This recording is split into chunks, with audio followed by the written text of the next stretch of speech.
Thank you guys so much for having me, and to Jen Schaffner for inviting me. Can you hear me okay? Okay, it's loud enough. So I showed up a little while ago to kind of the setup. There's this just big fat camera pointed at me. So I don't know if this is going on the internet or interweb or whatever, but this will be my first Netflix special too. So you can go home and you can stream it. So that was a surprise. So, thank you so much for having me. It's an honor not just to be here, but just to be in Greensboro and to be part of the community here. I'm not somebody that's from here originally and brought, my family. We were in Philadelphia for a number of years, moved down to Durham, and then, we had opportunities all over the country. There's not a lot of neuro-oncologists around, and, we were pretty quickly able to identify this as a place that we wanted to be, and a lot of that had to do with Matt's recruitment, but just the community and the city, and it's just we wanted to raise our family here. So I'm happy to be here. Hopefully I'm here for a very long time. Just a little bit about what the talk's going to kind of go through. I have a fair amount of information. I want you guys to be participants in this and interrupt me. If something is confusing, you have a question, and I'm also going to be asking you guys questions. I want you to be engaged in the discussion, not just bystanders. But when Jen originally approached me about doing this talk, I put a lot of thought into it, and I think the best talks are talks where the speaker speaks about things that they're passionate about and that they're interested in. And my background's in neurology, and really, when I talked to my mentor when I decided I want to go into neuro-oncology, I said, how do I become a good neuro-oncologist? He said, become a great neurologist. And really what he's saying is understand the brain, understand how the brain works, understand all disease processes that affect the brain, and you can help patients. And I think that there's a lot in there that's really important. And so I'm going to talk a lot just about, not about cancer, but just about the brain, how the brain works, and kind of a little bit of a window into the lens of how a neurologist or neurosurgeon or neuroscientist sees a patient with a brain problem. Okay? So we'll go through some of that. And then I'll talk a little bit about brain cancer, which is most of what I treat in the clinic. Really, actually, it's about half of what I treat. I treat patients with brain cancer, brain tumors, but then I also treat patients who have neurologic problems that have other cancers, lung cancer, breast cancer, that may have headaches, seizures, neuropathies, movement disorders, all that kind of stuff. And we'll talk a little bit about that at the end. On the docket for today, so I don't have any handouts, but if I did, I probably would give out bingo cards, because this is going to get weird, this talk. We're talking about the brain. So, look out for a headless chicken, some teddy bears, Mary Hart, if you know who she is, saber-toothed tiger, and a golden egg interspersed throughout the talk. Ultimately, everything that we're going to talk about is not exhaustive. It's not covering every base. It's just little snippets. It's little dishes, little tapas. It's not every plate. It's just little. There's only so much we can go over. But first, everybody loves to talk about themselves, right? So this is my background, so you get to know me a little bit. I was raised in Bethesda, Maryland, and I don't see you guys. I don't have a pointer, but this is over to the right. That's the NIH Clinical Center, which is in Bethesda, about a mile from where I grew up, and that's me running cross country in high school. I went to a tiny Quaker college outside of Pennsylvania called Haverford, and it was a tiny college, but we had a powerhouse track team, cross country team, and I ran on that team, was the captain of that team there, and that's a picture of me running in college. Fiddled around for a couple of years, did a little teaching. I went to med school at Temple in Philadelphia. Then I also stayed there for residency. So I was there for between post-bac, med school residency for about 10 years. And that's a photo of me running during med school and residency. So didn't get a lot of that in. Actually, that's pretty much just some of that is just a black hole, those memories. I was not a lot of sleep there. But I ended up doing a neuro-oncology fellowship at Duke. Duke's one of the few largest brain tumor centers in the world. And I was able to afforded some time and energy to get back into running. And that's actually, there's a big charity called Angels Among Us, and they put on a big 5K in April. And that's me finishing second place there. First American though. All right, my friend is Irish, and he beat me, but I think I can beat him now. I think I'm faster than him. So these are, this is my, the other thing is this is actually my second job. My first job is this, okay? And I didn't tell Matt that when I interviewed, but this is my second job. So we have 5 kids.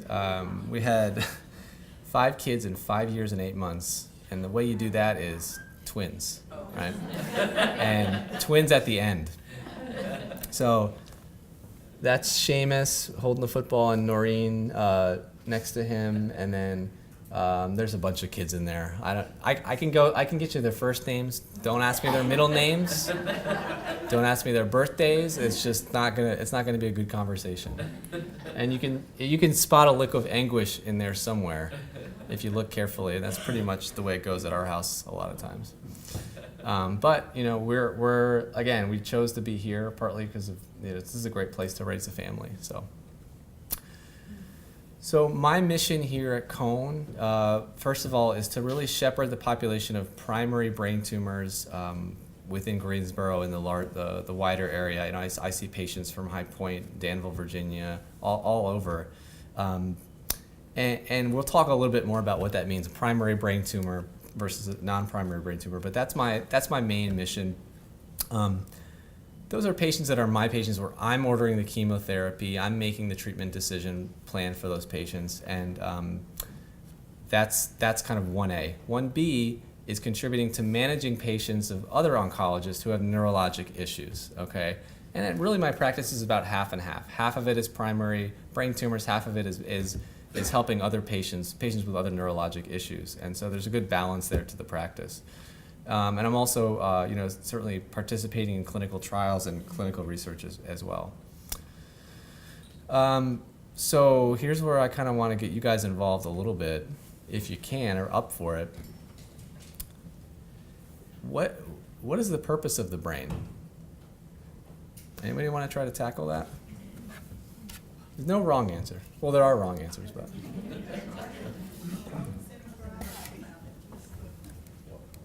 Anybody? Why do we have a brain? What's the point? It's the Central Intelligence Center. Okay, well, why do we need intelligence? Well, we need our body to know what to do. Okay. I think, first of all, stepping back broadly, I think that, kind of as I mentioned before, I think in order to understand the dysfunction in the brain that we see with cancer and treatment for cancer, we need to understand basic function, okay? We walk before we run, function before dysfunction. So just sometimes we don't think about the really big, simple questions. What is the brain? What does it do? What's the point of it? But looking at function before dysfunction, okay? That's why I'm going to talk a little bit about neuroscience in the brain before we get into the cancer part, okay? And really, actually, if you think about it, that's how medical education is kind of organized in this country. You go to medical school, the first 2 years, you're in a classroom, basically. And that first year, you're basically spending the whole year learning how the human body works normally, okay? And the second year, pretty much in sync, you go over the exact same things you did the first year, but then you add in, okay, and here's what happens when this organ goes wrong. Here's what happens when a disease process occurs, when there's pathology. So you spend literally an entire year just learning normal, And I think that's a good way to go about things. This is what I think of what the brain is. And this is something that I strap into every night before bed, just because I know better. I think that the best way to think about the brain is to think of it as a memory machine, okay? It is, you hear all, in the news, brain-computer interface. The brain really is a computer, and the main function is to create memories, okay? And I'll talk a little bit about kind of what I mean by that, okay? what is the point of a memory? Okay? As an organism, you need to learn from and adapt to the environment in order to survive. Okay? We don't need to know we need to know not only what is a threat, but we need to remember it. Okay? So you're standing there in the plains and you see your buddy gets eaten by a saber-toothed tiger. All right, we can identify that as not an environment we want to replicate. But it doesn't mean anything unless we can store that information and remember it, so that next time we're exposed to that stimulus, we can act accordingly and survive and propagate, right? So basically, that's what the brain is. It's an organism it's an organ that tells you, saber-toothed tiger, bad; Garden of Eden, good. And a memory is essentially something that helps lead you towards the right and away from the left. Okay. And it's an oversimplification, but it really can be applied to lots and lots and lots of scenarios, even in modern day. You think about, phobia. Why are we afraid of snakes and spiders? Like, why is a snake any more scary than a squirrel? And it's probably because we've been engineered over generations to our nervous systems have been fine-tuned over millennia to see them as threatening to our survival, and that makes them scary. And having a memory of fear is a survival memory, right? Alternately, it confers a survival benefit if we can remember stimuli that are associated with food and reproductive rewards. Now, look at the Garden of Eden, which, by the way, note the irony there that there's a lion in the garden. So whoever made this painting just did not have a firm grasp of neurologic concepts that but and you can endlessly argue the metaphysics of all this, but I do think at a fundamental level this is the main thing that our brain is doing, and just applied on a different scale. So this is not the entire nervous system. This is within the brain, the most important structure is the newest structure, and that's the cerebral cortex. So if you look at the picture on the top, we think about all the infoldings and how the brain kind of looks like a sponge. What you're looking at is the cerebral cortex, and that's the outer layer. See the ribbon around where the arrows are pointing? That's the cortex. That's where all the cell bodies of the neurons live, okay? And that is analogous to like the light bulb, okay? So lights are on, that cortex is on, cortex is off, lights are not on, okay? Now the brain is kind of divided into different lobes. I think it's less important to know what the individual lobes are and more to kind of see there's kind of a line in between that red and green, somewhere around there, between the frontal lobe and parietal lobe. Everything behind that line is kind of an intake process, okay? Everything in front of the line is kind of output. So it's just like a computer. You have an intake and an output, okay? By intake, what do I mean by that? I mean basically sensory information about the environment, about what you see, what you smell, what you feel, okay? That all goes to the back part of the brain. The front part of the brain is now you're acting on that stimulus, okay? So movement, language, things like that. That's the basic, if there's any basic way you can understand how the brain is structured and organized, that's it right there. Front, output, back is input. Okay? Does that make sense? Am I going too fast? Okay. Okay. So we talk about how the brain is a memory machine. Memories are what keep us alive. Memories are very important. So how do they work within the machinery of the brain? Okay. Essentially, memories come into the cerebral cortex. So you see something, okay? You see something and that image gets imprinted in the brain, okay? It doesn't last that long. We call that working memory, where you have a memory of something that as you're doing it and then 5 seconds later you can't remember it. That's what working memory is. And that's the most simple type of memory, where it's a very simple code is made into the brain. In order to store a memory, it has to go through the hippocampus, okay? The hippocampus is like the entryway. It's like the gateway for memories, okay? So the memories come into the brain. They go into the hippocampus. Now you have a hippocampus on both sides. Usually the left side is dominant, okay? That gateway then allows the memory to access the limbic system, which is kind of like the emotional center of the brain. It goes through this loop here, which is also called the Papez circuit. Okay, I have to memorize this, when I have my board exam in 10 years, but I allow myself to forget it for a little while. But the basic idea is that it's kind of like a tagging center. It's like a processing center. So the memory comes in, it goes through this loop, it gets processed and assigned, and then it gets spit back out to the brain for storage, okay? So, how it's kind of like a car going down an assembly line, and then it gets, at some point, it gets a color, okay? So memories get colored. It's not like a color, though, because it's really more binary. It's more simple. It's more good or bad, okay? It's a good memory or it's a bad memory. And then we'll talk a little bit about more the nuance of that. This is the analogy. So who's that? Yeah, Gene Wilder, right, playing Willy Wonka. And so does anybody know the picture on the right? What is that scene? Anybody recognize that? So essentially, it's like they're going through the factory, right? And he introduces the goose who lays the golden eggs, okay? And what happens is they get the golden eggs. The scale, they put on this scale, and the scale says good or bad. If it's bad, it goes in the trash. If it's good, it goes off to production.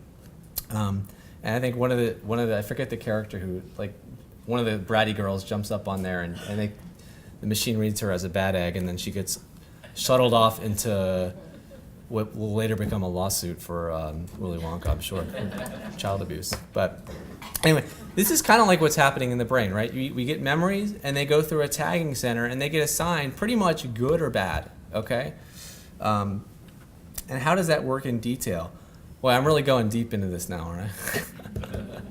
So, all right, so we'll go through this kind of step by step. You see a saber-toothed tiger. We can all agree that's going to be a bad memory, right? That's not something we want to avoid, okay? So that goes into the visual cortex. It gets funneled from the visual cortex into the hippocampus on either side.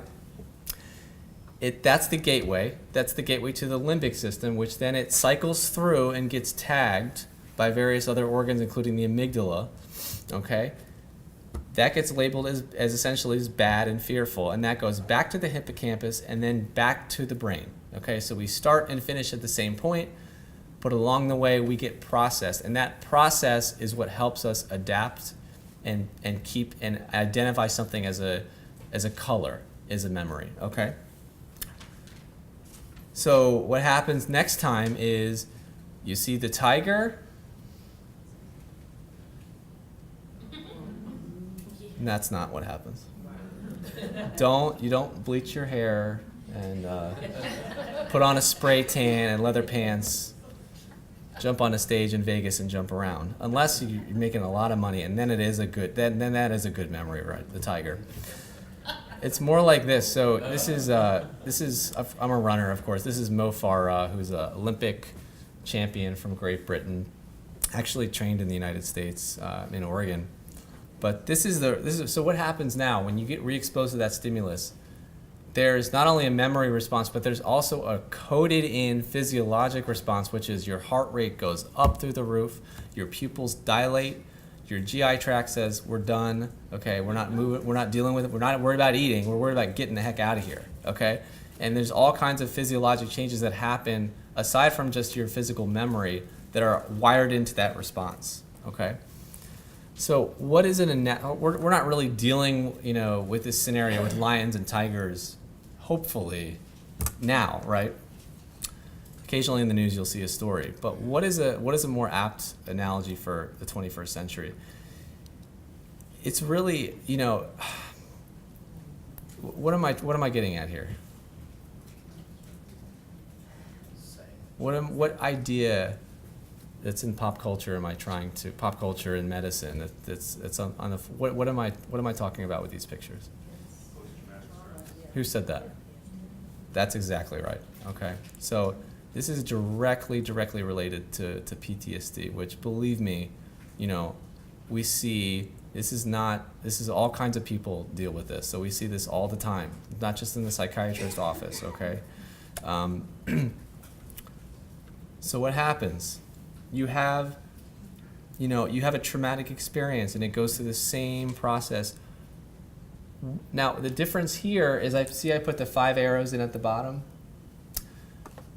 What that conveys is something that, when you have a particularly traumatic experience, okay, it could be anything, okay? It could be a sexual assault, it could be a war situation.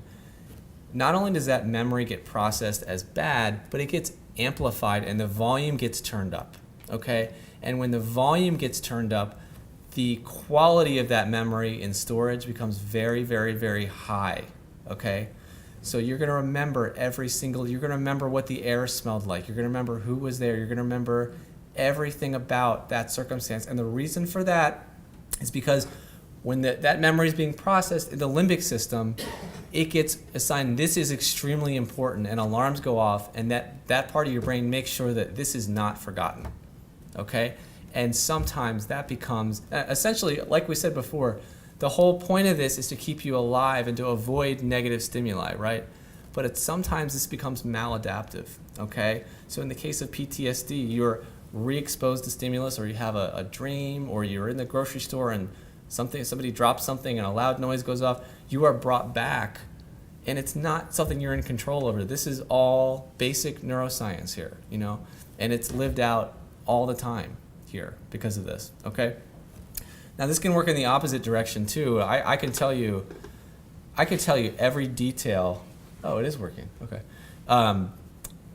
The room, the hospital, when my first son was born, and my wife was in labor for a long time, over 3 hours, and it was a very happy experience, and it was imprinted also with high volume in my memory circuits, and I can tell you in great detail about that whole experience, and that was a positive, happy experience.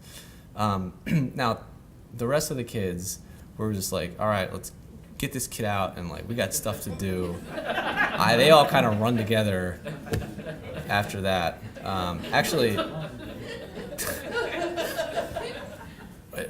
my 3-year-old Rowan, when he was born, I was in my first year of neurology residency, and we just got ridden hard. And my chief resident had placed me on call that night. And so being on call at our hospital I was basically the only neurologist in the whole hospital, 500-bed hospital, all night.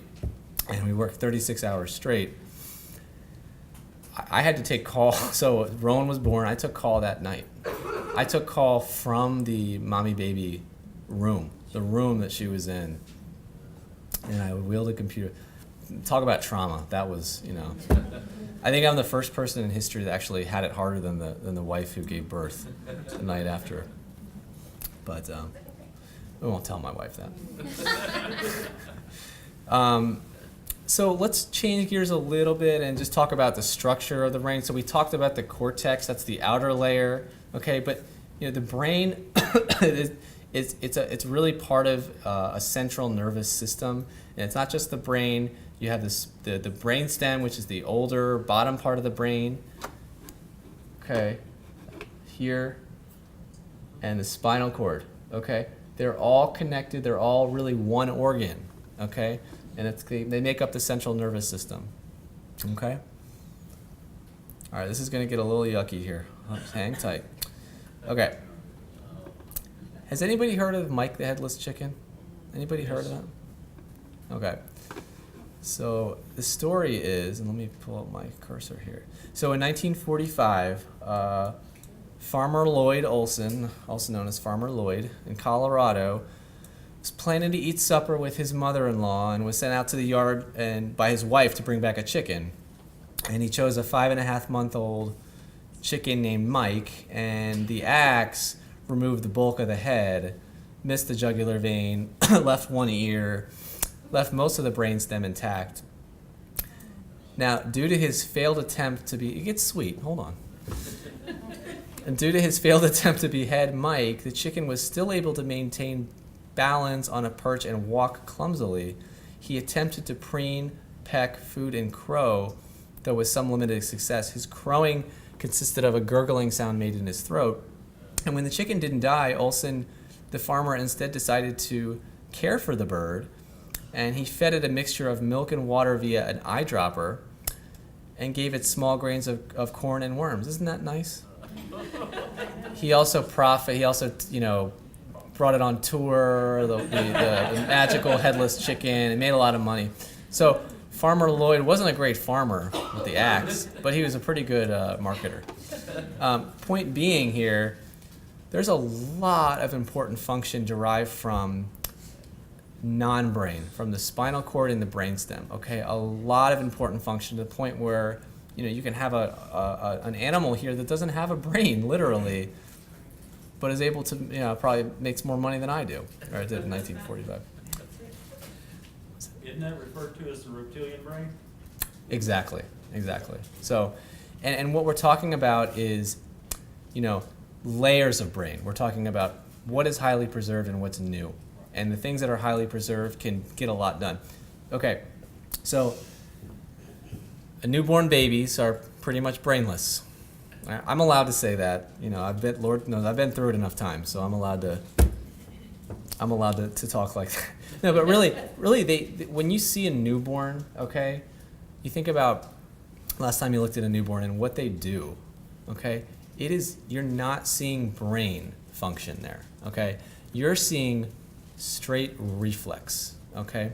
So you have the glabellar reflex, so you tap on their head and their eyes close over and over. They can't stop that, okay?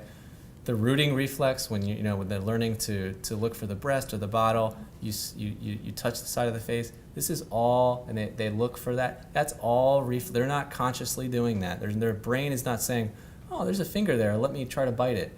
It's not like that. It's all reflexive. It's all primitive, preserved brain that you're seeing. Okay, the snout reflex, okay? Obviously the sucking reflex. So, it's not like the baby, is like, oh, that's that feels like rubbery. Kind of like, I like the taste of that. Let me decide to just move my mouth up. And there's no decision making. It's all reflexive, So, what's interesting, and I can show you some more of those. So there's all kinds of reflexes you can get babies to do. This is a fun one with anybody ever done the walking reflex? Maybe you didn't even know you were doing it, where you held a newborn up and they started using their legs like to walk. That's all spinal cord. That's not them trying to impress you. I'm sorry. That's all old neurologic circuits that are not covered over yet. And I have a little video. I don't know if it'll play or not. Let's see. This is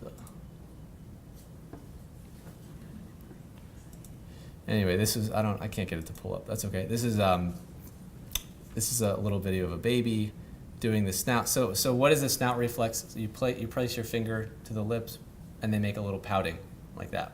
Okay, that's a reflex. So how about this baby? See if this one works. No. Okay, so this is basically like a 2-second video of this woman. A physician places their finger up to the woman's mouth. She does the same reflex. So what's this about? Okay.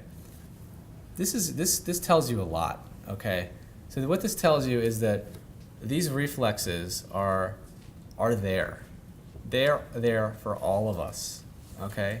And what happens is as our brains start to come online, these old reflexes get papered over, okay? We can't see them, okay? I can't elicit the snout reflex or the suckle reflex on any adult. But what I can elicit it on, and this is checked by neurologists in the office, is on patients with dementia, okay?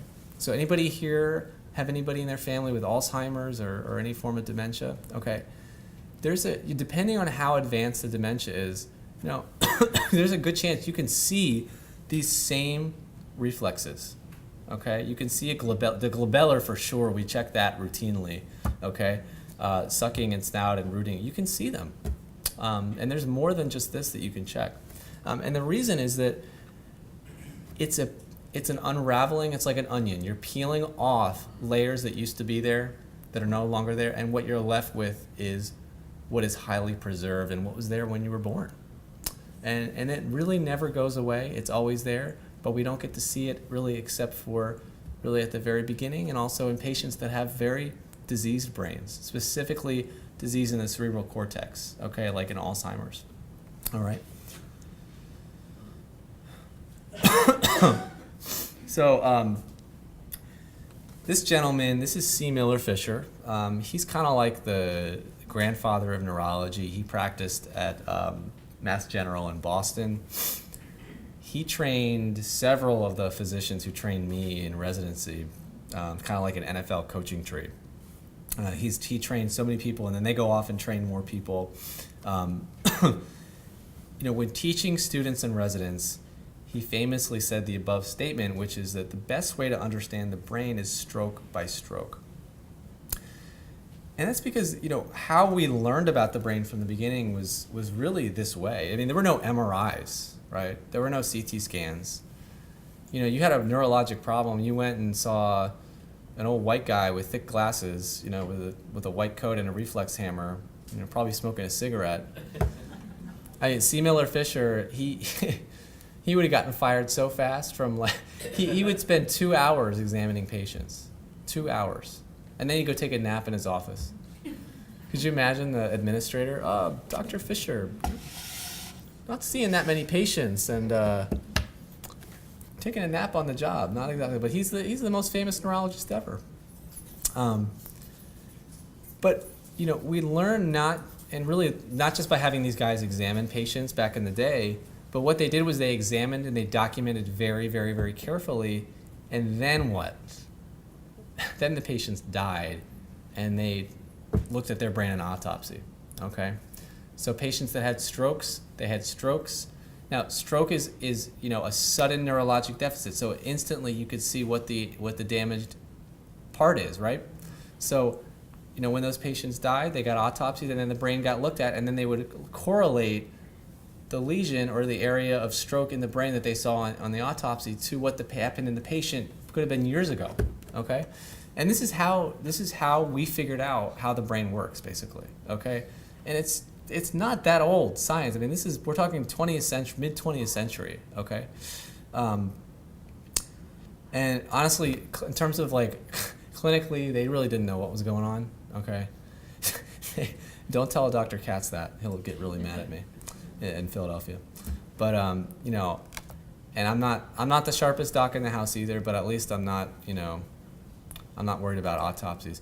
Although we used to present cases every week, and one of the older doctors who was trained by Dr. Fisher, he was always like, "What did the autopsy show?" And we're like, "Dr. Lackman, no, they're alive. We're good. We can give them medicine. We have." Just come up, we're fine, But that's how we learn, and that's how it's how we learn. But it's also how we think about when patients have problems. It's all those stroke patients that he saw, that we saw as we were training. We correlate because you have a disease process in the brain. Your brain doesn't know the difference between a stroke or a tumor. Same things happen. So we see the same syndromes. Okay.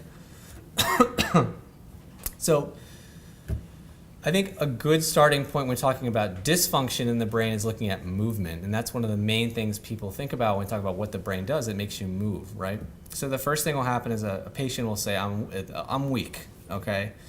And our job as a neurologist or neurosurgeon is to localize that weakness, so we know where along the neuraxis that the problem exists.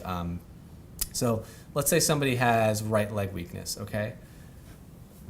Right leg weakness or any extremity, okay? Any of these points in any of these places can cause that weakness. In the muscle, you can have a myopathy. Okay, you can have a problem in the junction, the barrier between the nerve and the muscle. If you've ever heard of myasthenia gravis, that's what that is, okay? You can have a problem in the nerve that's running down the arm or leg that cause weakness. The nerve plexus, which is like a jumble of nerves kind of around the shoulder or in the hip. The nerve root as it's coming off the spinal cord. And these all, by the way, these all give different presentations, okay? The lower motor neuron cell body, so you've heard of ALS, okay? That's exactly what ALS affects, which is the cell body in the spinal cord of the lower motor neuron.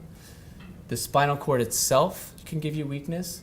The brainstem, the white matter tracts in the brain, the primary movement part of the brain called the primary motor cortex, but then also secondary association cortex is like these basically arrange more complicated movements.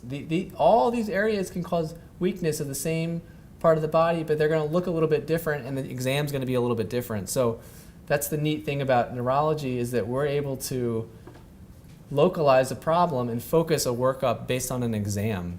And that's something it's fallen off a lot in medicine. I mean, we have a lot of advanced technology. We have great ultrasounds, MRIs, CT scans, PET scans, all this stuff.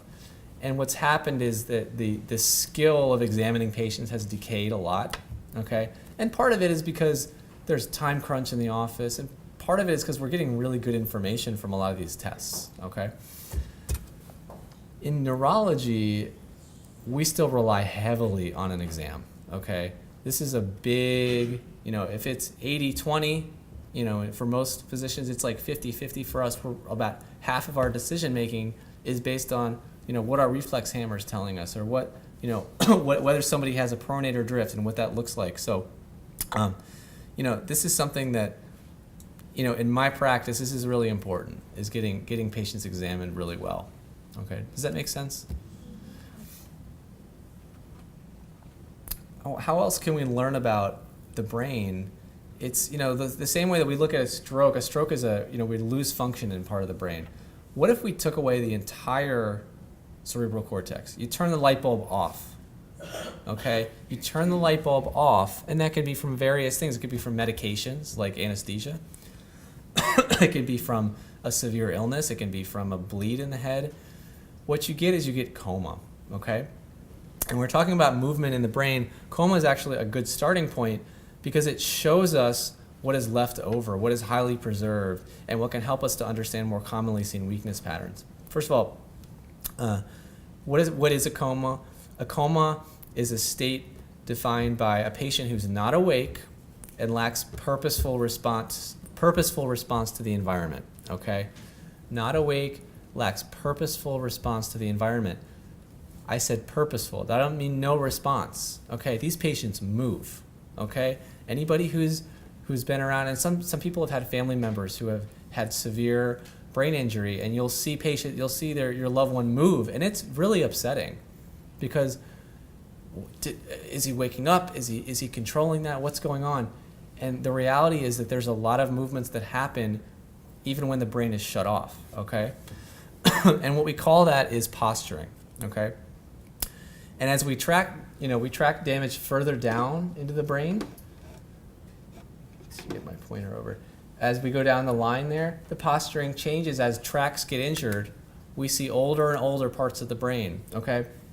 So you take the cortex away and you bother somebody. You introduce a painful stimulus to somebody who's in a coma. What they're going to do is they're going to decorticate, okay? Corazon, heart, okay? They're going to curl up like this. Okay, and what you're seeing is something called the rubrospinal tract, which is a very old motor tract that's not connected to the brain. It's all lower in the brainstem. Okay, so like for example, have you seen, say, a child with cerebral palsy or somebody who had a stroke many years ago, and what does their arm look like?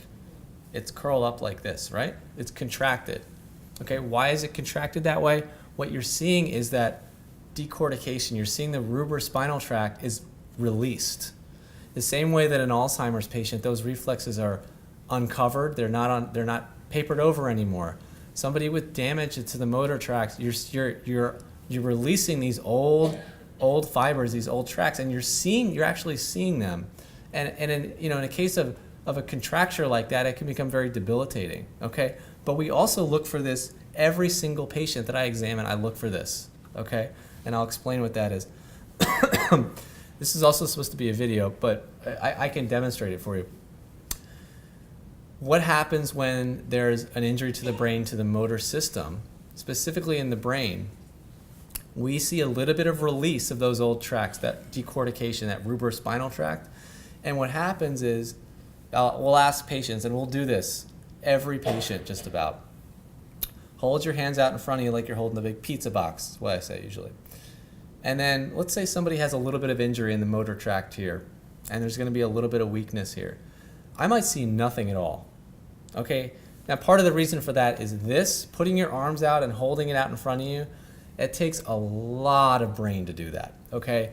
You're making a motor program to stick your arms out, hold it there, you're feeling the weight of gravity, your brain is calculating the force of gravity and re-spitting out, what force you need to put out to counteract that. There's a lot. You're understanding where in space your hand and arm and fingers need to go. There's a lot of brain that goes into that. So this is kind of like a window. And what happens is if there's a little bit of weakness, you challenge the patient. You say, close your eyes, okay? And you might see a little bit of turning into the hand. It might be like 10 degrees only, okay? That's called a pronator drift. And what you're seeing is the same thing that we saw in a coma patient that you're seeing in someone with a contracture, which is older fibers, older tracts being released by damage to the newer part of the brain in the cortex, okay? So I kind of wanted to demonstrate to you guys, this is a little bit of a window into kind of how neurologists look at brain function, like why we do these things. And again, this is something done every day in the office over and over and over. And, I think it's good for you guys to understand, like, what makes sense of this. Does that make sense? Okay? And I think to understand that is to help understand when things go wrong, what's happening to us, okay? Why I might not feel weakness there, but when the doctor asked me to close my eyes and shake my head, because now I don't know where this arm is, and I opened my eyes and my hands turned in like this, that's scary, okay? And there's a reason for that, okay? So, stroke by stroke, there's all kinds of different syndromes that can happen when part of the brain is taken offline, whether it's a stroke or a tumor, whatever, okay? And believe me, in brain tumor patients, we see all these syndromes, and there's many of them. But some of them are kind of interesting. Now, when you see an object, okay, it goes straight to the back part of the brain, okay? It goes through the eyes, through the optic tracts, all the way to the back part of the brain. What happens there is basically, let's say I'm looking at my phone, okay? Essentially, the brain says, okay, I see 4 lines that make a rectangle. There's a circular thing here and here. That part of the brain doesn't tell you what an object is. You need more brain to do that, and that's what this red line is, okay? So the image goes all the way to the back, and then it goes on that we call the what pathway, which is, what is this? What am I looking at? I know it's got these lines and these colors, but what is that object? Okay. Conversely, the blue line information travels, and it tells you where in space things are. Okay. Not only what an object is, but where it is in relation to your body and the environment. Okay. So V1 represents what lines and colors and things we're seeing. And these secondary areas give us more helpful information about what we're looking at. So there's a syndrome called Gerstmann's syndrome. And in Gerstmann's syndrome, there's a problem in the red arrow, the what pathway, okay? What happens in Gerstmann's syndrome, and this is pretty common because you really only need one side to be damaged to see this. And what you'll see is dysgraphia, which is you lose the ability to write. Dyscalculia, which is you basically are unable to comprehend the semantics of mathematics. You have finger agnosia, which is really weird to see, where you'll ask a patient, like, what is this finger? What's this finger? Show me your pinky, and they'll point to the thumb. They lose the semantic knowledge of what each finger is, what the name is, okay? And left-right disorientation. They cannot tell left from right. Now, I had a math professor who had this. A math professor, somebody who their livelihood is teaching math. He could not add 2 numbers together. He could get up and walk around the room and go on and on about that topic or that topic, but you ask him 7 plus 4, he couldn't do it. So, that person, you might not think they had a stroke or they had a tumor or they had this problem, but believe me, you dig a little bit and there's some weird things you can see, okay? Anybody heard of face blindness? Okay. There's something called prosopagnosia. This is less common because this is actually the underneath part of the brain, okay? And you need damage both, these are the temporal lobes. You need to damage the bottom of both temporal lobes. This is really, really weird. This is where basically you lose the ability to recognize faces, Okay, and this is a real thing where one of the interesting things about this is you can have patients sitting next to family members and they have no idea who they are, but they hear their voice because that part is not affected, and they know exactly who's there. So it's interesting. These patients, they only can identify people by voice, and again, this is a real thing you can see. Another one is BALINT'S syndrome. Again, this is more affecting the where pathway. In other words, where objects are, where we are in space, okay? So I need a volunteer. I want somebody to describe what the gist of this picture is. Somebody describe it for me. What's the idea behind this picture? What's going on here?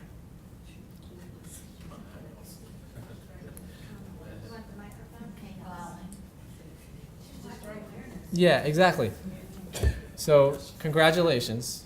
You do not have asimultaneagnosia. You can just put that in your hat. You can go home with that. So, What did she say? So essentially, she said that you're saying there's chaos. She doesn't know what's going on, not paying attention. So what you see is a woman in like 1950s garb looking out the window. She's washing a dish, but the water's overflowing. She doesn't realize it. There's, her kids are making trouble in the back trying to get the cookie jar. They're unsafe. This is actually a drawing done by the State Department of Health and Human Services when they came to visit our house. And they can't afford cameras, The shutdown was hard on a lot of people. But essentially, this actually, when you show up to the hospital with a stroke, this is something that this picture is supposed to be shoved in your face. Okay, a neurologist is supposed to come and show you this picture and to ask you what you see. And the reason is your brain should be able to integrate all those little pieces of information into a cohesive whole. Okay? Just like we demonstrated earlier. Patients with BALINT'S syndrome, they can see the woman, they can see the kids, they can see individual parts of the drawing. They cannot put it together. It's very odd. It's like they have a little window into little pieces and they can describe them, but they cannot put a whole scene together. And that's called asimultaneagnosia. And that's a very weird thing to see also. So it's the inability to perceive simultaneous events or objects in one's visual field. And this is, those red lines are essentially retinal tracking, where they're looking at where the eyes went. Where is somebody looking when they look at that picture? Somebody with BALINT'S syndrome is looking very hard at individual pieces, but they're not painting the whole picture together, okay? The other parts of BALINT'S syndrome, you have what's called oculomotor apraxia, which is you're unable to guide eye movements. So you can say, oh, look over here, and you can't get the eyes over. They can physically move over. I can get them to move over, but the patient can't consciously make the eyes move there. And then optic ataxia, where they can't hit a target for their life, okay? They couldn't go out, reach out, and shake your hand. They have no idea how to program their limb or their hand into a coordinate in space. It just doesn't happen, doesn't work, okay? And again, you're not going to see this unless you check for it, right? Have you guys heard of any of these before? Is this all new to everybody? Okay. So another one, and this will kind of crop up a little bit later, is ANTON'S syndrome. So this is, I'll read a little thing about this. So this is called cortical blindness. Has anybody heard of cortical blindness? This is when basically you lose V1, okay? It's out. So your brain is not even, forget the processing, you're not even registering the cell phone, the shape, the contour, the lines, the colors. That's not even getting in. You're blind, okay? ANTON'S syndrome, these patients are blind. They don't know it. They have no idea that they're blind. And let me tell you, this is one of the wackiest things you can see. I've seen this in the hospital. These patients, they walk through walls. They have no idea that they cannot see, and you cannot convince them otherwise. Okay, and that's because part of what's affected is that the brain has this weird ability to pay attention to itself, and that kind of gets dropped off with the visual pathway for some reason. And these patients, they can't see and they don't know it. Oh, let me tell you, I feel so bad for the The floor nurses who have to take care of these patients, they're tripping over IVs. They're arguing with you because they think they can see this or that, knocking cups over. It's a mess. That's a long 12 hours for that nurse. And this is kind of what the MRI would look like, where you see the occipital lobe in the back gets knocked out bilaterally. Now, sometimes a stroke can do this with one little vessel, can supply, it's called the basilar artery, can supply that entire area, and you can see just with one vessel knocked out, you can get this, okay?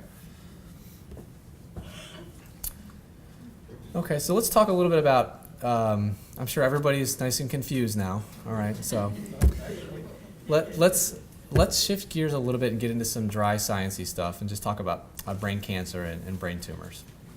So brain tumor is an abnormal mass in the brain tissue due to cancer, okay? They're really divided up into two groups. You have primary brain tumors, which originate in tissues that make up the brain, and that's much of what I take care of. And that's only about 10% of brain tumors, okay? So we're talking about 90% of brain tumors are secondary, meaning they're metastatic tumors that invade the brain from other parts of the body, from breast cancer, lung cancer, pancreatic, colon cancer, okay? 90% to 10%, okay? Primary brain tumors are mostly in adults.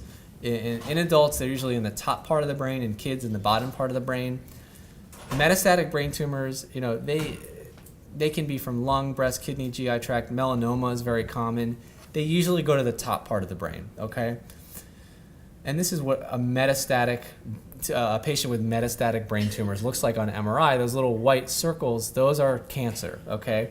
So we have, you know, almost 1.5 million individuals every year diagnosed with cancer in the United States.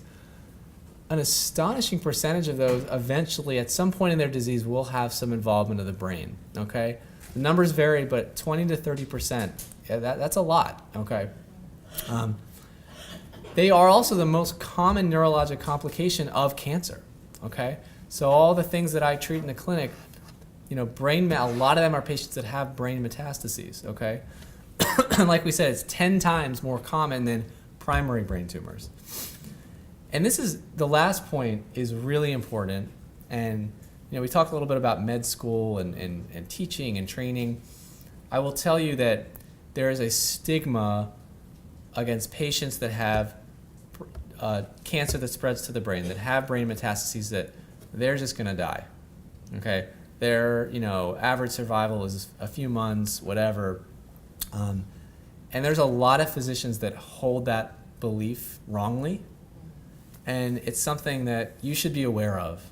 I think that's something that's really important to be aware of, because that's really, in some cases, yeah, that's true, but most patients, it's not the disease in the brain that's driving their mortality, okay? We can do a lot of things to keep the brain quiet and to control disease in the brain.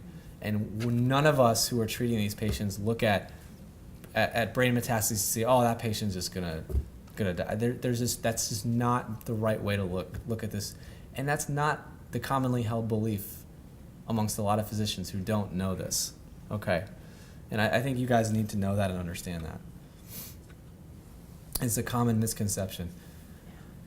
The incidence of brain metastases is definitely rising, and this is because basically patients are living longer in general, okay? Patients are living longer. We're moving the needle slowly. The needle's moving. Patients are living longer. The longer they're living with cancer, the more opportunity there is for that cancer to spread to the brain. So we're seeing it more often, okay? So if you look at all the brain metastases, almost about half of them are from lung cancer, okay? A huge lung cancer is very common, and it also very commonly leads to brain metastases. Breast cancer, so about 50%. Breast cancer, about 10%. Melanoma is a less common cancer, but it's the highest tendency to produce brain metastases. Many patients with melanoma will have brain metastases, okay? A higher proportion than any other cancer, okay? Every kind of tumor, every kind of cancer kind of has its own flavor in the brain. Renal cell cancer, they're more likely to be individual solitary lesions, which are commonly removed with surgery. So, you know, what are the treatments? What do we do about these metastases? Surgery is generally for large symptomatic lesions that are solitary or that are smaller in number, okay? Other than that, the mainstay of treatment is radiation, and we're going to talk about radiation a little bit later, but radiation is, this is the centerpiece of how brain metastases are treated, and this is improved a lot. Our ability to treat tumors with radiation has improved a lot over the last 10 years, okay? And definitely here at Cone, Dr. Manning has been the one driving us keeping up with that, okay? Because it really takes a big investment by a cancer center to really fully treat these in the best possible way with the most updated technology and techniques. Now, the other kind of interesting thing here, and this is a lot of this is in the last year or two, is immunotherapy. And I know a lot of you guys probably have been on immunotherapy, have family or friends who've been on immunotherapy, or at least know or have heard in the news what that is. And we're starting to get some pretty interesting data that shows that patients who are on certain immunotherapies may actually get some control in the brain. Now, keep in mind, traditional chemotherapy generally doesn't get into the brain, okay? So you have a chemotherapy treatment that's targeting your lung cancer. It's not going to be effective generally in the brain. And that's why we do the surgery and radiation, right? The reason for that is the blood-brain barrier. It's a walled-off, privileged environment, okay? Immunotherapy, well, that doesn't get in the brain either. But what it does do is it activates the immune system, and immune cells can get in the brain. I mean, this is not anything new. We know this.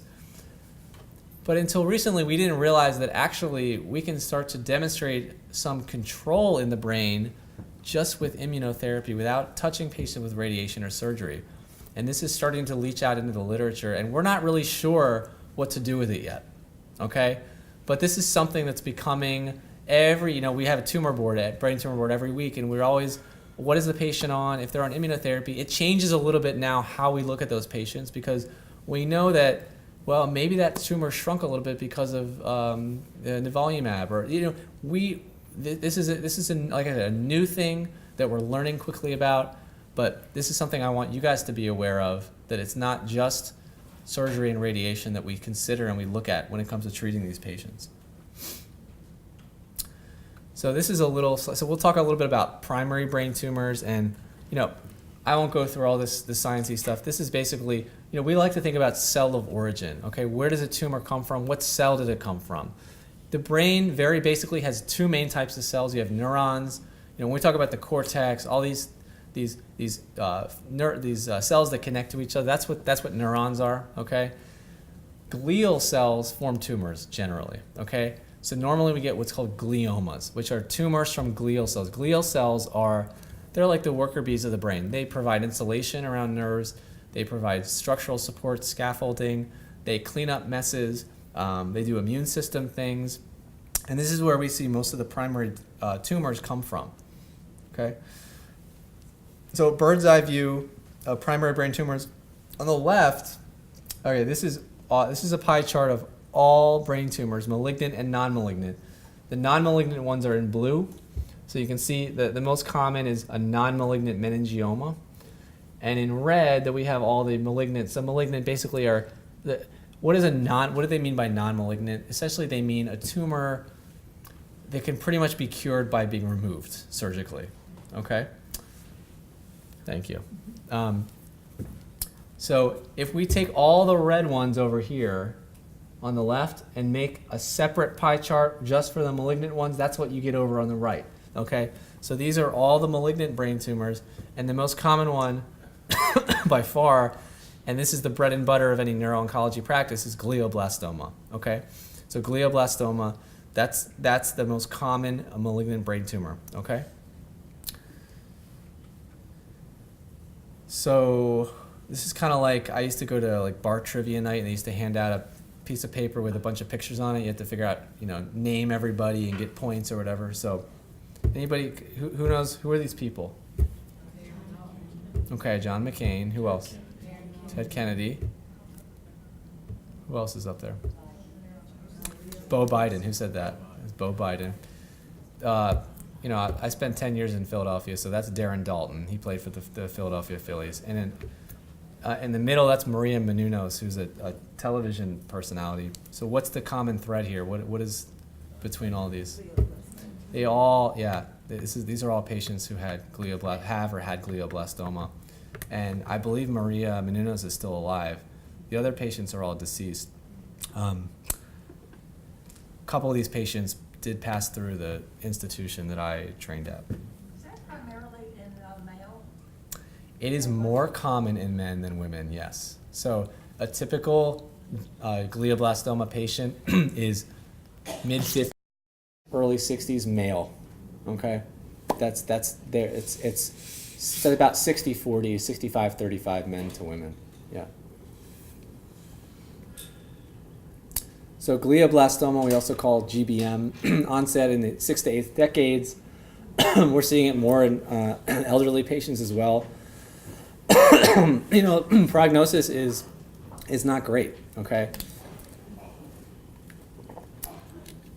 One thing I will say, and this is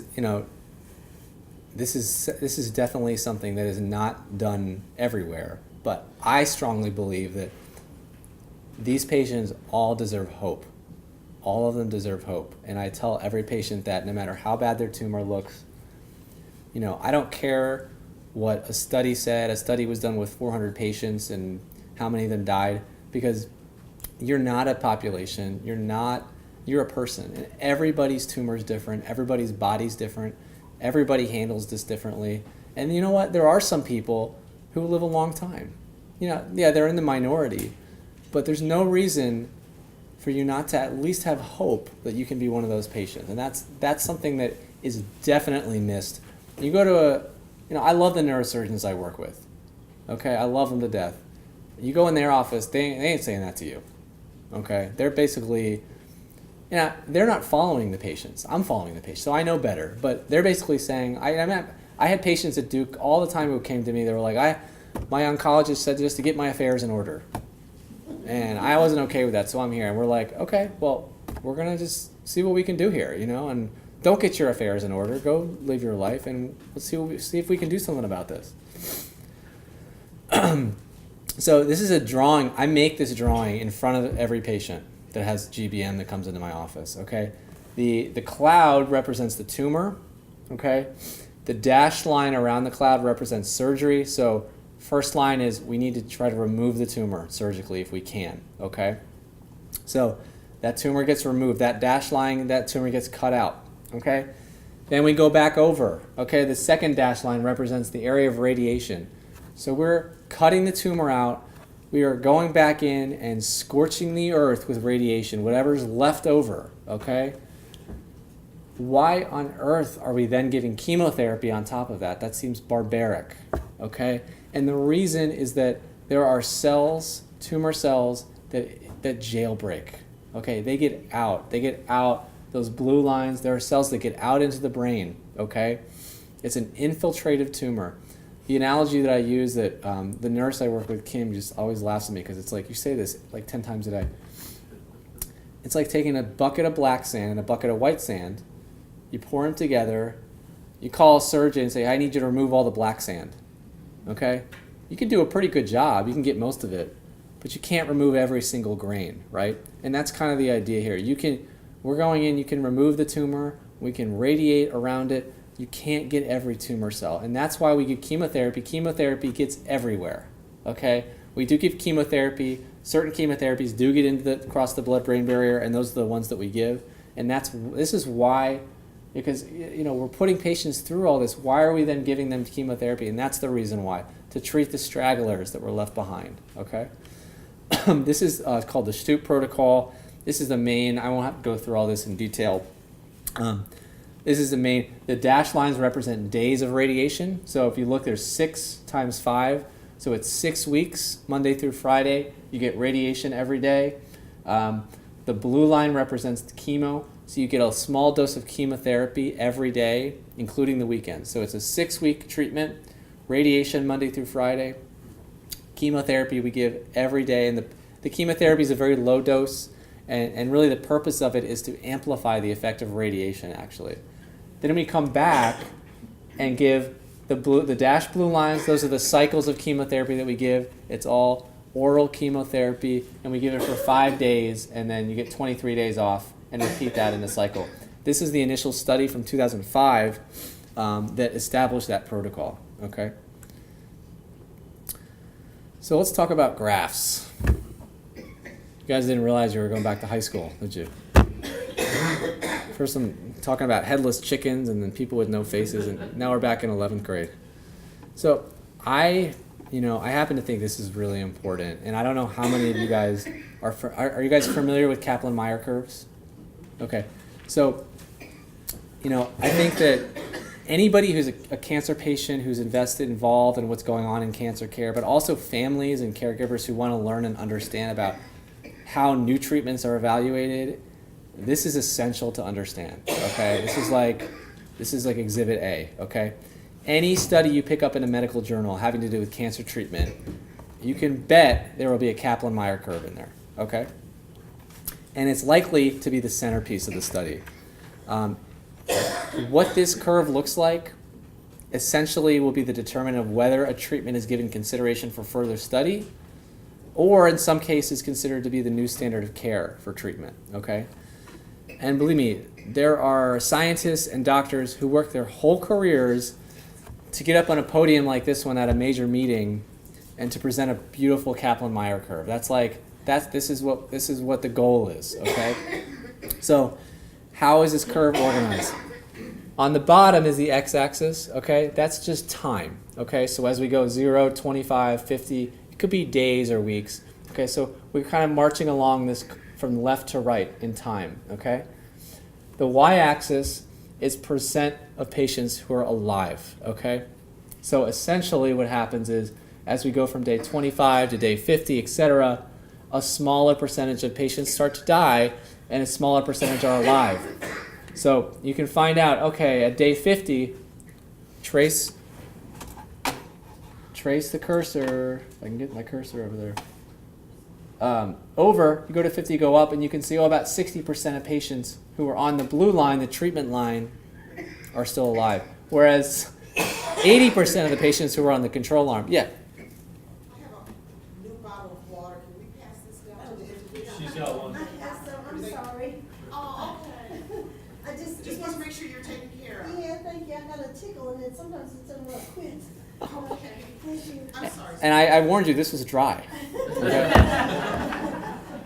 So actually, if you look at this curve, this wouldn't even be making it. This is bad, right? Because this case, the treated group didn't survive as well as the control group, right? So the FDA would have been all over this from like day 20. They'd be like, no, we're done with this. This is not, you're never going to see a paper with this kind of graph. But this is an important thing to understand, okay? Because you can read studies. You can empower yourself, and you can know, and you can look at a study like this and look at a graph and say, this is what the doctors are looking at when they're looking at, is a treatment effective or not, okay? So this is the Kaplan-Meier curve for the Stoop protocol study, which established the care that I outlined with the radiation and the chemotherapy. So the blue line are patients that got radiation and the chemo, and the red line was patients that got radiation alone, okay? And you can see that there was that line. We want the line to move over to the right as much as possible. There's a little bit of difference there, okay? Unfortunately, both lines got to the bottom, essentially, and it doesn't quite convey in this particular image, but if you look at, it's not enough just to look at the graph and to see, oh, those lines are separate. You need to dig a little bit and to look at what the actual numbers are. Okay, in this case, if you look at median survival is that 50% line where half the patients are still alive, half have died. With radiation alone, we get 12 months. Okay, radiation and chemotherapy only about 15 months. So, this has pretty much been the protocol for the last 10, 15 years. This is the best we have. Okay, this is why it is so important to continue to invest in research for this disease, because 12 to 15 months, that ain't cutting it. Nobody's happy with that. Okay, but at least in this case, understand what this graph means. The graph looks nice. it doesn't mean that much for the patient, unfortunately. So what else is new in glioblastoma? This is an Optune device. Okay, so basically what this is doing is a device, kind of like an EEG. If you ever had an EEG or an EKG, there are electrodes that go over the head, onto the head like stickers. You have to shave the head. It gives an alternating electrical current. Okay, so this is not chemotherapy. It's not a medication. It's a device. Okay, so that's like goes through a whole different FDA regulatory process. Okay, it's a device. The idea is that the alternating electric field, which is supposed to be given about 18 hours a day, it prevents the cells from dividing. Okay, so cells go through something called mitosis. The spindles align. When they're given this electric field, those spindles don't align properly, and the idea is that those cells then can't divide. Okay, and that's the whole basic science impetus behind the Optune device. Okay. This is the Kaplan-Meier curve for the So if you look at the blue line, okay, TT Fields is the Optune device. So these are patients that got the device plus they got chemotherapy, compared to patients who got chemotherapy alone. And there was a little bit of a survival benefit with the patients who got the device. Now, this is something that I do offer patients, okay? I will say that some patients deal with it a little bit better than others. You have to carry around a battery pack. Okay, you have to shave your head every other day. Wear this device around. You're wearing a marker of your disease. I mean, there's no hiding from it at this point, right? Now, some patients really, really like that. They feel like they're strapping in. They're fighting their tumor. They're getting after it, and they're pressing that button, turning that machine on, and they're part of it. Other patients, they don't like that doesn't appeal to them. So it really, we could go talk a long time about how this study was done and really kind of delve into the data a little bit more. But ultimately, in terms of the Optune, the way I practice is very much an individual, personal decision if this is something that you wanna do. Okay. Has anybody seen any patients with this before? No. Okay. Yeah, some people. Yeah. So what else is new, right? We're always looking for what's coming down the pipeline. We don't like the treatments that we have sometimes, and this is something that I was involved in at Duke. It's certainly been in the news heavily over the past 3 or 4 years. It's been all over 60 Minutes. This is a treatment that's an immunotherapy, okay, for GBM, for glioblastoma. It's a virus, actually the polio virus, the one that we know and love, that's been engineered to be safe, to go in, it gets injected into the brain for certain patients who are qualify for it. And the idea is that virus infects the tumor and it wakens the immune system up that, oh my gosh, there's polio in this body? Like, oh, we gotta get over it. Frank, get over here. You won't believe this. And it really, that's basically the idea, okay? You're putting a really very highly recognized disease, polio, which we haven't been exposed to, but we've been vaccinated against, right? And you're putting it in the brain, and we're seeing what happens, and it's been quite an amazing story for patients because some of the responses have been really incredible. And I will tell you, there's a lot of skepticism, has been a lot of skepticism in the community about all the media attention that Duke has gotten for this. And all I can say is that I was embodied with some of that skepticism going in there. Once you see the patients, once you touch them, once you hear their stories, ones who are living 3, 4, 5 years later with no disease, that affects you. Okay, I'm not talking about any science, I'm not talking about any study, but a personal connection that I was fortunate enough to be able to have with some of these patients. And what we see, this is now in the New England Journal of Medicine as of this summer. So now it's out there. Now it's out there for real, okay? Yes? So with a lot of the baby boomers and the younger generation not choosing not to do vaccines for personal reasons. Yeah. I'm assuming there's a process to make sure someone has had the vaccine before. So first of all, the virus is engineered, so it's not virulent. It cannot cause disease. Number 2, everybody gets a polio booster. So even if you haven't been vaccinated, You get the antigen, you get the protein. So yeah. So this is the Kaplan-Meier curve for the. Now this is, keep in mind, this is a phase 1 study. This is not a phase 3 study. So this is basically the goal of this study. The goal of a phase 1 study is to find safety, the safest dose. Okay, it's not to find a survival difference. But this data is this a patient with glioblastoma sees this, and this is really meaningful because look at that line. These are not patients that are getting a few extra months. There's a chunk of patients who are just going on with life. Okay? Now, that line's at about 20%. So 80% have passed away. Okay? 80%. But 20% seem to have some kind of response that's durable. And this has never been seen before. Okay? It's not just polio. We're starting to see it. There's a couple other viruses floating out there. MD Anderson has one that's at UNC now. There's several other treatments, but this is the one. The polio, I think, is the furthest along. Okay, this is the furthest along the pathway. I was involved with the phase 2 proportion of the study, which was we were randomizing patients to polio plus chemo versus polio alone, and I don't know what the end result's going to be. There have been a lot of encouraging things, in the past with this disease, and not all of them have borne out. But this is something to just be aware of and pay attention to. All right. Well, let's talk. I don't want to bore you guys to death here. Let's talk about a little bit about how the brain can be affected by cancer and its treatments. Okay. So seizures.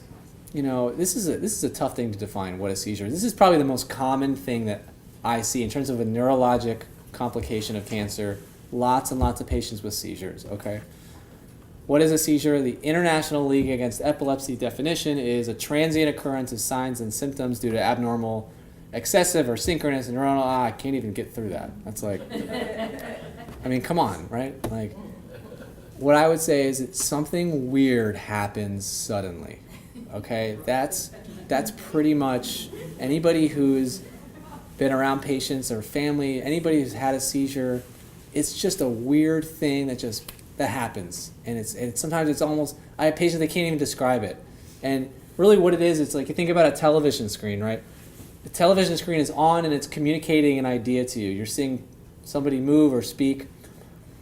A seizure is like you take that organization and you just lose the pattern. Okay? It's the screen's still on, but the pattern is lost and you lose function in that part of the brain. So think of that as like not the entire, now if the entire screen goes out, that's what we call a generalized tonic-clonic seizure, where you lose consciousness, eyes are open, arms are outstretched like that. That's what you think of as a grand mal seizure. Most brain tumor patients have focal seizures where part of the brain is having a seizure and part of the brain is affected and is scrambled, okay? So what do they look like? It really depends 100% on where in the brain the problem is. If you have a problem in the movement part of the brain, you're going to get shaking and jerking, okay? If you have a problem in the visual part of the brain, you're going to see flashing lights. If you have problems we talked about memory earlier, right? What happens if you have a seizure in the memory part of the brain, in the hippocampus? You get weird stuff. Deja vu. That's a seizure for people. Deja vu, like I feel like I've been here before. People have out-of-body experiences. People get hyper-religious. They start writing reams of paper. Those are seizures for some people. You wouldn't believe it. It's very, you look up temporal lobe epilepsy. The stories are crazy, and it can be very difficult to figure out what's going on a lot of times with these patients. There's been patients in psychiatric wards for years. They get treated with an anti-seizure drug, and all of a sudden they're normal because they've been seizing, believe it or not. So seizures this is a whole big thing, and again, we see it very commonly. What happens is, you're going along your life, certain things happen. The main one is infection. You get infection, you ramp up the metabolism in the brain, and that's going to push that part of the brain to have a seizure. So, that there's a seizure threshold, that we cross that, we have a seizure basically. What do the seizure medications do? They take that line and they move it up. Okay, so the same things are happening in your life. You have stressors, you miss sleep, you get a urinary infection, whatever, fever. You're still going up there, but if you're on a good medication, that line has been pushed up, so it's harder to have that seizure, okay? That's basically what we look at. This is a very common presenting symptoms in patients with brain tumors. About 1/3 of patients present with seizures, and somewhere between 50 and 80%, that's not really helpful, but a lot of patients can have them. Treatment is with seizure medications and steroids. They're more common in lower grade gliomas than in GBM and glioblastoma, but we do see them in glioblastoma. And they're less common in metastatic tumors, but because so many patients have metastatic tumors, we do see them commonly. Seizures this whole topic gets really weird. We could talk about it for a long time. This is a funny thing where, we bring patients into the hospital. Sometimes we want them to have seizures to figure out, to map on the brain where they're coming from. And somebody along the way got the idea that, one of the things that's difficult is there are patients who have psychogenic seizures or non-epileptic seizures, okay? This is actually a pretty common thing.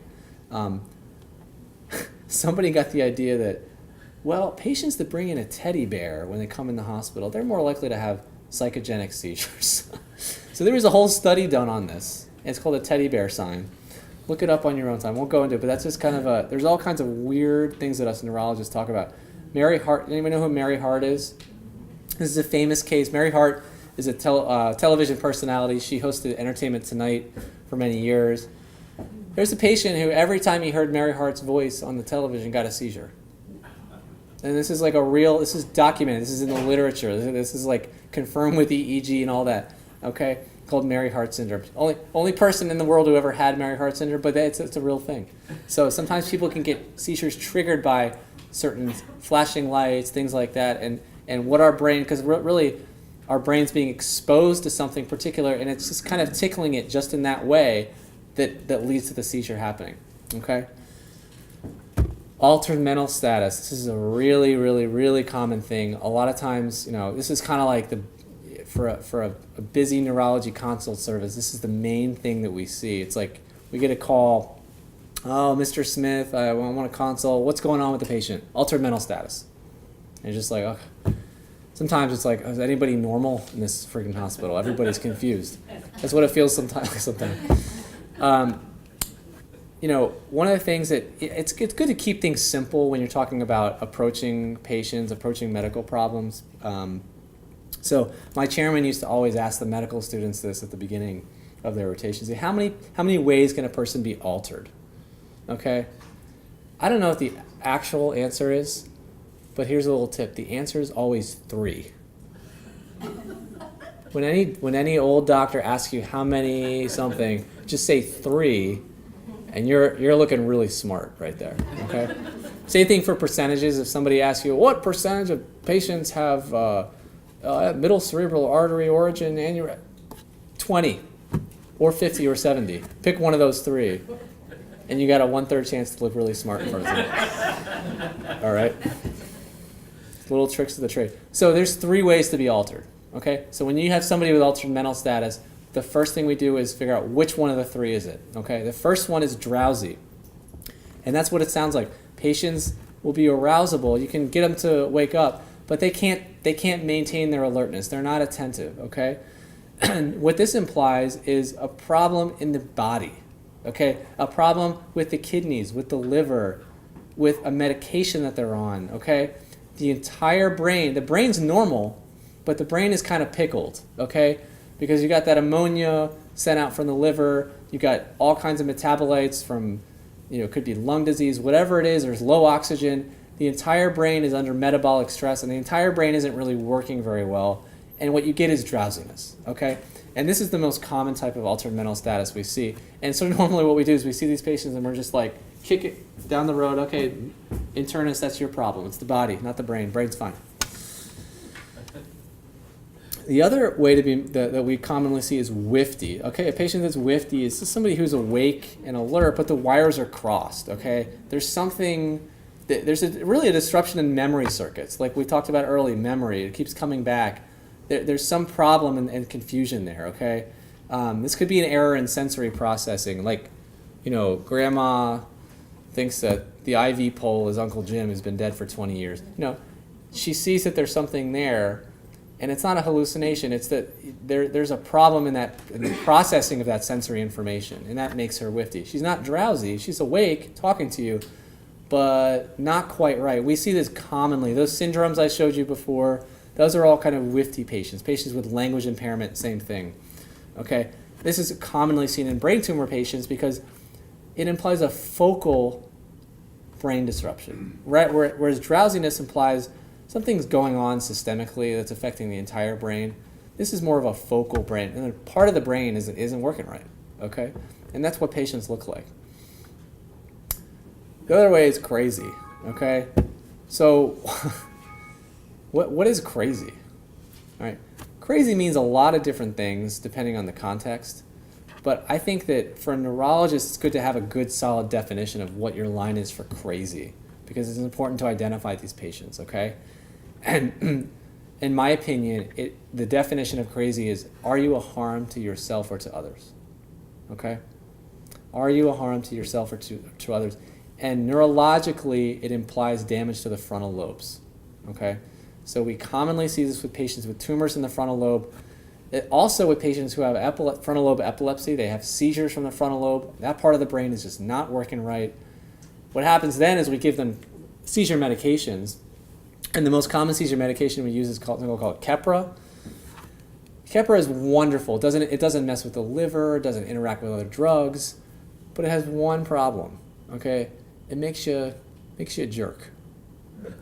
Okay, and it does this to patients with frontal lobe disease. It can make them, we call it Kep rage. Okay, and so this can be a problem. Sometimes the treatments can add to the issue, and patients aren't aware of that, and their family can't stand them. And it's like, well, actually, you have a frontal lobe tumor, but we're also giving you a drug that is exacerbating that problem, and it's good. It's important to be aware of that. Sometimes patients don't talk about it, and I ask the family, is he being a jerk? And they're like, oh my God, how did you know?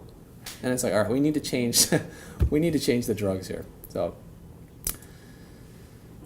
So let's talk a little bit about, anybody have questions about the altered mental status, confusion? Okay. We're trucking right along here. I'm almost done, okay? Let's talk a little bit about brain radiation, okay? Brain radiation is essentially like high-powered X-rays, okay? Sometimes I tell people it's like sticking your head in a microwave. It is kind of like that, okay? And what it's doing is it's damaging DNA. It's damaging DNA so that the DNA in the tumor that cell cannot divide anymore, okay? That's the basic purpose. And when you have a tumor, certain cells are dividing and certain cells are not dividing, okay? The ones that are dividing, they kind of unravel and they open their DNA to space, and that's when they're very vulnerable. So that's why we give treatment over 6 weeks, because different cells are open on different days. So we want to make sure that we spread the treatment out so that we hit every single group of cell population that we can. It's given in several different ways. You can either radiate the entire brain, okay, and the red here, and that's where the tumor is. This has fallen out of favor for the most part, and we usually just use whole brain radiation for patients who have a lot of metastases and we can't do radiosurgery for, okay? But it's essentially we're radiating the entire brain. Traditional radiation, also called IMRT or intensity modulated radiation, that's what we do for glioblastoma, where the radiation oncologist will paint a canvas and change the dose level based on, because remember, this is an infiltrated tumor. We can't just treat one little area. We have to kind of paint the area around, okay? Whereas radiosurgery is a very short, very intense, very high dose given to one specific area, okay? Usually over between 1 day and 3 days. Now, radiation is not a benign therapy, okay? We see a lot of patients with complications from radiation.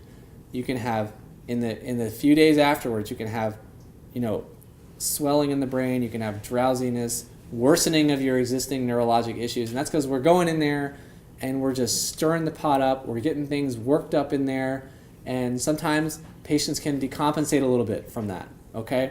And that should be short-lived, and we use steroids to kind of ride people through that.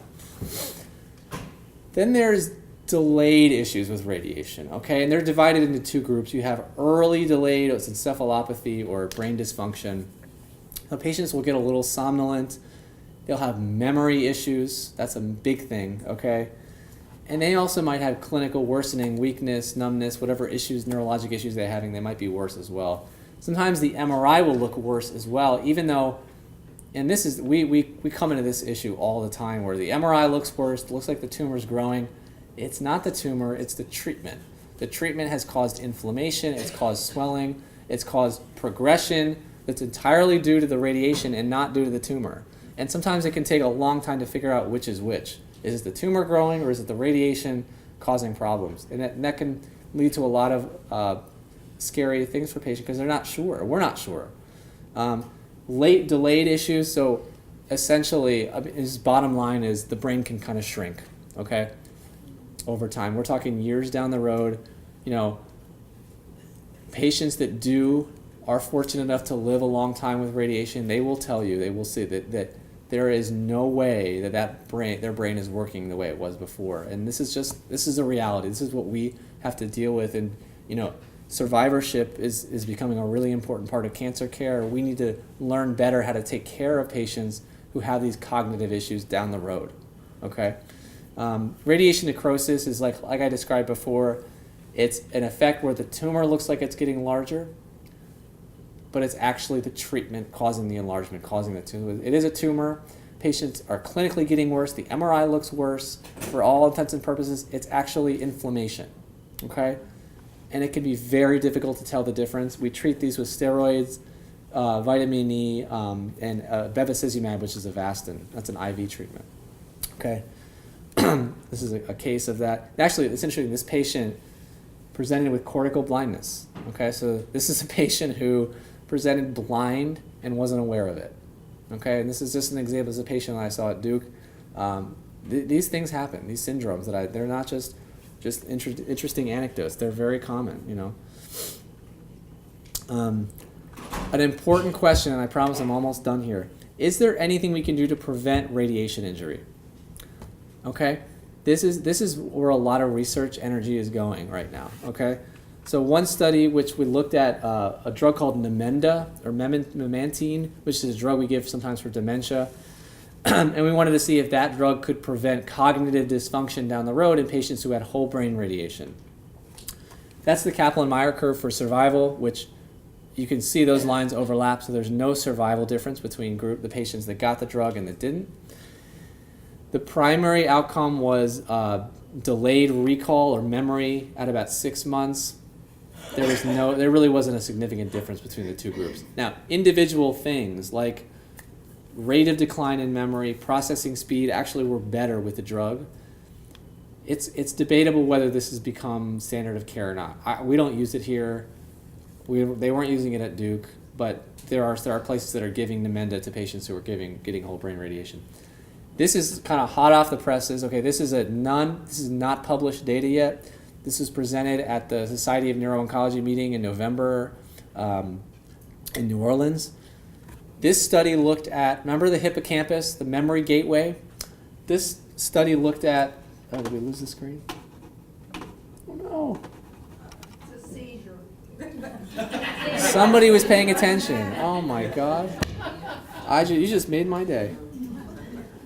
Are we kicked out? Is that it? I mean, we should be wrapping up, but I don't know why. Anyway, I'll just talk. So the study looked at, if we skip the hippocampus, if we leave it alone, that memory gateway, will patients not have memory issues down the road? And actually, so far the data is showing that yes, leaving that hippocampus alone, in other words, we're doing whole brain radiation, but we're leaving out the memory gateway. I'm pushing our radiation oncologists. This needs to be the new standard of care here, okay? Because this data is really encouraging, and this was the keynote presentation for the Society of Neuro-Oncology. This was the top abstract. This is the top research that was produced for the entire year, which is this study which showed that if we spare the hippocampus, if we spare the memory gateway when we give radiation, patients don't have as many cognitive issues. This is huge, okay? There's several other studies, one's at Duke, one's at Wake Forest, which we're getting enrolled in soon, which is looking at drugs that we give during radiation to prevent cognitive decline. And the hope is that there's something we can give during that radiation that will protect the brain, a neuroprotectant. And we're looking at different drugs. One of them is actually an ACE inhibitor, which is a high blood pressure medication. chemo brain. So this is a very difficult topic to talk about. It's difficult to objectively wrap around because it's something that encompasses so much. Okay, so what is chemo brain? Chemo brain basically implies a patient who's been exposed to chemotherapy or cancer treatment, and their brain is not working right. Okay, that's basically what it is. You get memory impairment, attention issue. Yeah. Is that just chemo that treats the brain or just chemo in general? No, because remember, most of the chemo doesn't touch the brain. That's right. Okay, so what's happening? Right, that was my question. What's happening is it's the body. Okay, it's what the chemo does to the body, and it's not just chemotherapy. It's radiation. It's just, you could even say, just the stress of having cancer. I mean, it's what your body goes through, and your brain feels that. Okay, your brain, the little bit of liver damage that happens with chemo, or kidney damage, or respiratory, GI, diarrhea, all this, the anemia, all of this stuff matters. On top of that, you're taking a toxic substance. Okay, this is not something that's natural. So, this is how the body reacts, and the brain feels that. Okay, the brain is not seeing the drug. Okay, but it's feeling the effect of it, and you get a memory impairment, attention issues, the inability to multitask. Okay, is a big one. Moods. So it's like the brain is traumatized or something, maybe, and It's that the body is sick, Okay. and it's what happens in the brain when the body is sick. That's the basic way that I think about it. And I don't have any graphs to show you. I don't have any exciting study. This is how I look at this, and this is what I believe is happening, and how I talk to patients about it. Okay. Loss of executive function. Okay, does anybody do we know what executive function? Executive function is that part. Let's say you're up in on the 4th story of a building, right? And you look out the window, and you see like a donut shop on the corner. It's that part of your brain that tells you, no, don't jump out the window. Go out in the hallway, down the hallway, get on the elevator, go down, and go outside. Okay. Someone without executive function, they're diving out the window. Okay. So you could say the same for becoming a doctor. It's like, okay, I'm gonna go to medical school, take on $300,000 of debt. I'm gonna do this, and eventually, I'll make a plan to get there. That's what executive function is. So you lose that. You can lose that. Your brain is not working well. You lose that judgment. Okay. Yes, earlier when you were speaking about the trauma, when you go into fight or flight mode, Yeah. and you stay there too long, what happens within the body? The body cannot handle that for very long. Okay. That Does that contribute at all to diseases? Absolutely. If you are in a state of stress, it's not just fight or flight mode. It's just it's a state of stress. So, the study that I like to talk about is nothing to do with cancer. It has to do with maternity outcomes, okay, and morbidity after giving birth, okay. And we see African American Black women have much higher morbidity after giving birth. And this study basically that was done shows, okay, you take the same income, same everything even, okay, and that Black African American mom is going to have a worse outcome on average. And probably the reason for that is the stress, the constant stress that being a minority gives a person. So that's kind of analogous to cancer. It's like the constant stress that you have, that is toxic for you, okay? So whether you want to call it fight or flight, whatever it is that anxiety, that constant stress, that needs to be addressed, and that needs to be treated, because that will make your disease worse, okay? And I tell patients all the time, it's like, what simple aerobic exercise does is insane, okay? If exercise was a drug and we could sell it, we'd be rich. It does more than any chemotherapy, I think. I think This is proven, by the way. This is not like pseudoscience. This is in the literature. I could show you Kaplan-Meier survival curves where patients who are exercising versus not, they're living longer. Okay, and this is part of this is part of treatment, right? Would it be wise if you know that you've been under a lot of stress and you stay in that fight or flight mode too long? Mm-hmm. Would it be wise, or is it possible to reprogram the brain? Absolutely.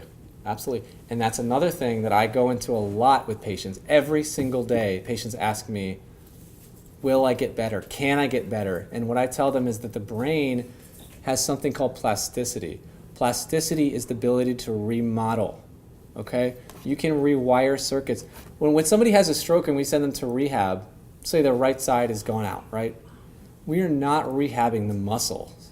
We're not rehabbing the arm and leg. We're rehabbing the brain to teach the brain to learn how to command that right side again, okay? And the same thing can be true of any neurologic problem, okay? There's always potential for rehab, okay? Unfortunately, a lot of patients are exposed to radiation and chemo and other things that make it harder for the brain to do that because we're hitting it more and more treatments and we're knocking it down over and over because that's what we have to do. But the answer is yes. The answer is absolutely. Okay, and I'm wondering just why, it's not common knowledge to everyone to reprogram the mind.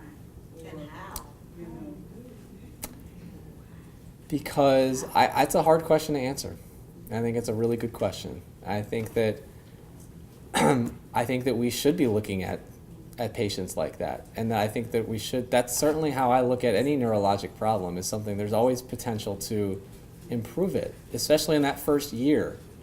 because I think that if we began to look at things from different perspectives, you know, we'll see things differently and we can deal with life situations from a better perspective, or a different perspective. Right on. I totally agree with you. Well, I'm reading a book called Buddha's Brain, Mm-hmm. and it has to deal with reprogramming your brain Yeah. to deal with stress and all this stuff. And it pretty much says that you can do exactly what she's Yeah. talking about by just simply doing basic things Yeah.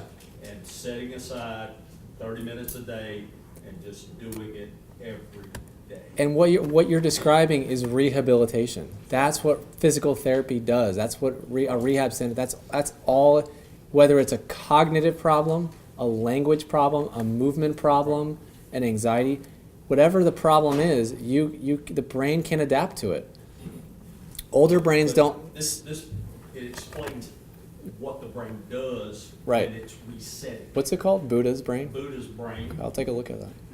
It's a funny name, but it's a very enlightening book. Yeah. And there's 2 or 3 more out there that I've read.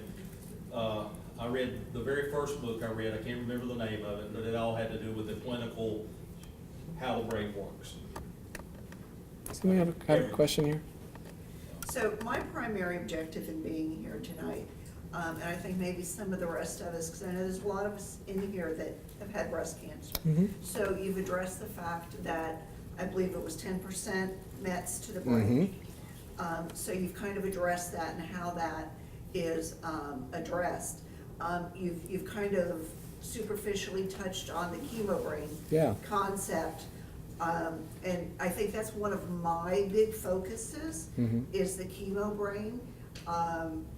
And the other thing is that when you showed pictures of the PTSD, you were showing, you know, the thing that we primarily think about is the military and the trauma that they have Mhm. been through.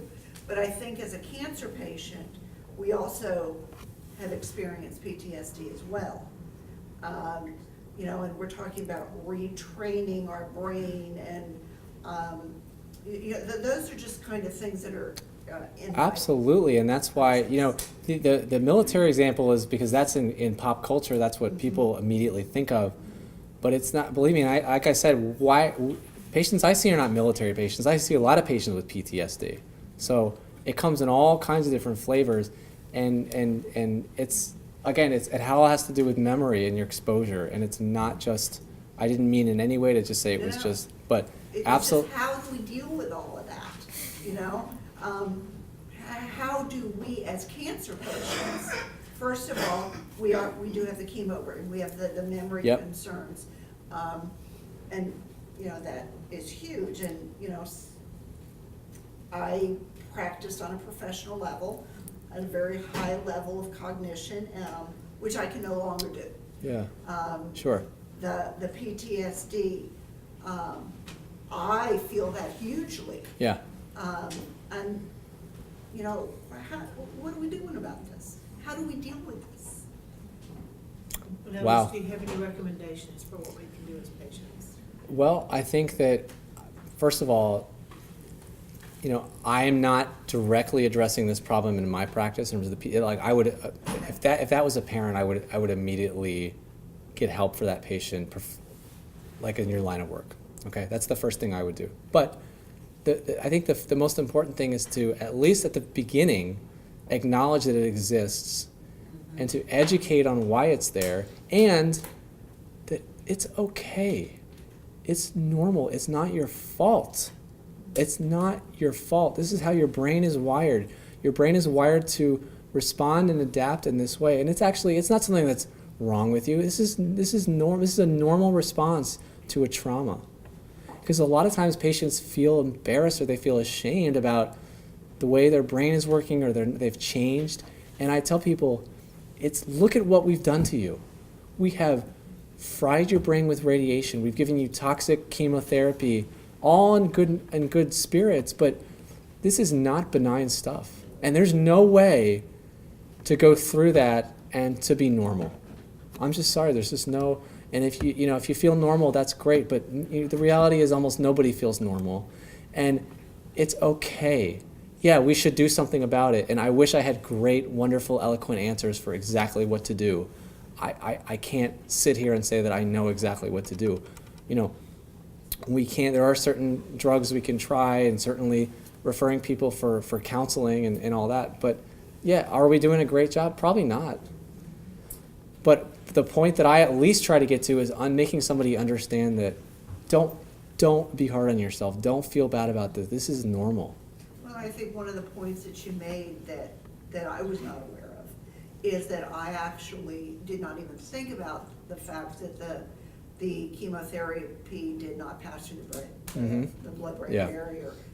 So my thought is it's actually impacting the brain on some level, Yeah. but it's not, as you said. Not directly, but indirectly. So it is impacting the brain.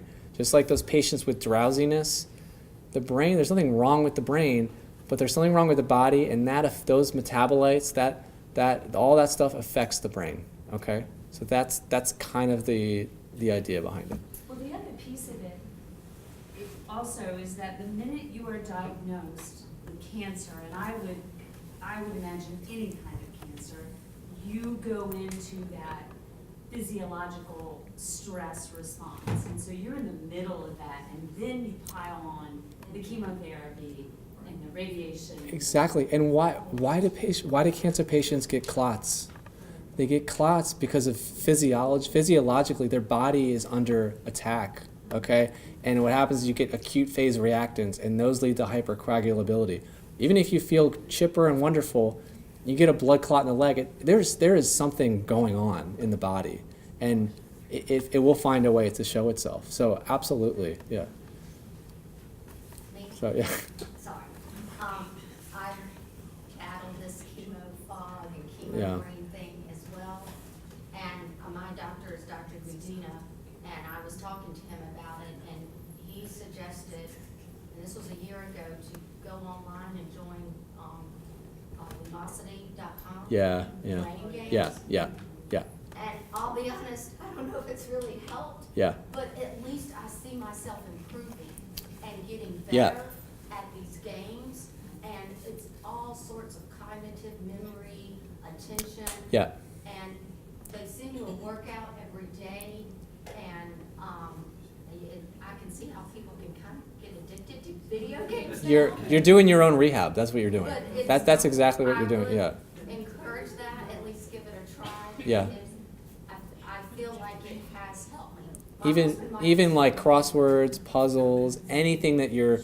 This is why exercise. Why does exercise work? Because you're using the body. You need to use the brain. Okay, that's the best thing. That's the best thing. One more question. Okay, I know you had a question for a. Sorry, go ahead. Yeah. Me? Yes. Well, first of all, I appreciate that you're here, and my experience with Colon Cancer Center and the professionals here has just been outstanding. I appreciate your topic tonight, which to me also leads into perhaps would you come back again and, you know, I think these ladies, and I have breast cancer as well, and like her, feeling the effects of it. Yeah. And I would find it may not have to be as detailed as that, but at least to address it on some level where there's more time that we could. Because I find what she says and Yeah. the others very helpful to me, and I Yeah. know that there's support and there's other Yeah. classes but it's really nice and educational coming from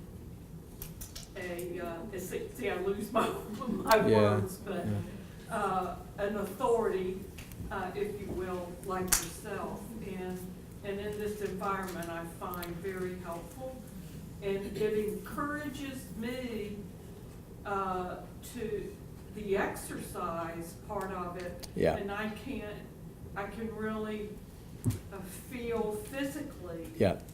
Improvements, but Yeah. you know, it's You- really yeah. that with the brain, and Yeah. you lose stuff, and There's a lot of money.